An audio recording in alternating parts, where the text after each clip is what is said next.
A new route between China and Europe is opening up. From Saturday, a weekly container service through the Arctic will begin, made possible by melting sea ice. Sea Legend tested the journey last year. Now it's ready for these regular trips, which offer a faster way to move goods from China to the West. It will also cut costs and reduce emissions.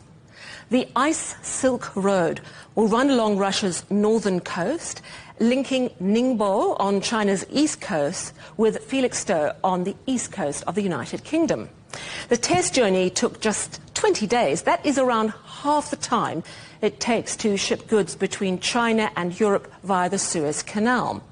This route avoids the Suez Canal, the Red Sea, the Bab el-Mandab Strait, all key shipping choke points affected by the war in Iran. For now, the service will run once a week for 7 weeks until October the 3rd. Marco Forgione is the Director General of the Chartered Institute of Export and International Trade. I asked him about the route's potential. In coming years, this could be a really important sea route, not just for China, but actually for access between Europe and the East. So I think that as we're seeing climate change affecting the extent of sea ice through the route and investment in specialist shipping, actually this could become a major factor. Given the geopolitical uncertainty around certain waterways at the moment, how significant is the timing of this opening up? Well, it's part of a broader strategy of China particularly looking at diversification of its supply networks and supply chains.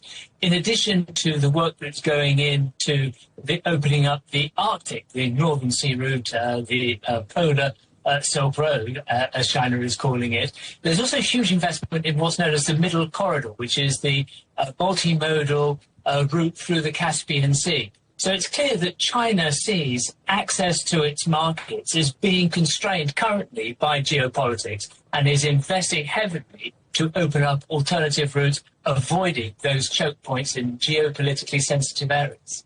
What is required in order to make sure that what is up to now being quite a dangerous icy route stays safe? So there are a number of areas. First is the investment in the ice-breaking ships and specialist container ships that can handle sea ice. Then there also needs to be investment in search, rescue and additional support. There aren't very many ports at all available along that Arctic route. But certainly as we see demand improving, as we see the period of time that the Arctic route remains seriously ice-free, expanding. We're now looking at nearly 5 months of ice-free access. The route will be used more regularly, and we will start to see those investments paying off. Indeed, not just China and Russia are investing in their ice-breaking shipping capabilities, but Finland is investing dramatically in its ice-breaking capabilities.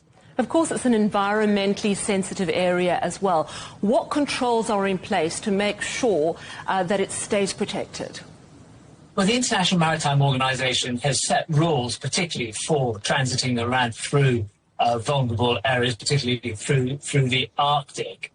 So it will be a case of what mitigations can be put in place, and then should the worst happen, that there are spillages or issues of contamination, that those can be dealt with effectively, which means investment in the infrastructure around the route. And that's something that Russia is already looking at, not just to open up the Arctic Sea route for container shipping and for global supply networks, but also because of its military access, particularly into the North Atlantic.